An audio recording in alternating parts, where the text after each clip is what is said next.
That reminds me when I was growing up. I would always go to the railway line, Nyahururu to Gilgil. There was always a carrier train with so many carriages. And this one is passing every evening. I didn't even know. I just live next to the railway line.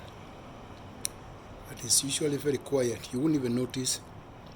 I've not been able to count the number of carriages, but that is the reason why I've captured this video. I'll try to do that later, and just to show you it's sunset time. The sun is just setting. It makes no sense, but at least it's good to let you know. When you live fairly high in the skies,